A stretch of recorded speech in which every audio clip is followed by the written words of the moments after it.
तरुणांना समाजकंटकांनी मारहाण केल्याची बातमी समोर येते। आयफोन 17 वरच्या भगव्या रंगावरनं ही मारहाण केल्याचा आरोप करण्यात येतोय। वसई पूर्वच्या गेवराईपाडा परिसरामध्ये ही घटना घडली। आयफोनवर भगवा रंग का दाखवला असं म्हणत मारहाण केल्याचा आरोप करण्यात येतोय। वसईच्या वालीव पोलिसांनी मारहाण करणाऱ्यांवर गुन्हा दाखल केलाय। मारहाण करणाऱ्या तरुणांना पोलिसांनी ताब्यातही घेतलाय आणि यापुढचा तपास सुरू केलाय।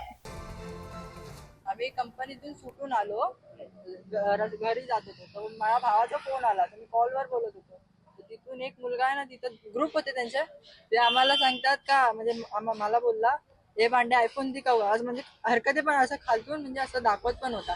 तर मी त्याच्याकडे गेलो बोलायला, तर त्याला बोललो वगैरे, जरा बोललो, शिवागाली केली मी। तर त्याचा एक मागून दुकानवाला होता ना, तो आला, अंगावर आला माझ्या, अंगावर आला, तर आम्ही बोललो का असं भांडणं भिडणं झाली थोडी तिथे। नंतर त्या लोकांनी आम्हाला मारलं वगैरे। आम्ही कामावरनं जात होतो घरी, तर आम्ही त्यांनी म्हणजे माझा मित्रच आहे, तर त्याला काय सांगितलं तर विचारायला गेला, तर त्यांची काय जबरदस्ती काय झाली, शिव्या दिवा काय झाले, नंतर मग आमच्यावर ते अंगावर चढून आले आणि मारायला लागले आम्हाला, खाली पाडून ती मारला आम्हाला आणि मला मुक्का मारणं ती लागलं।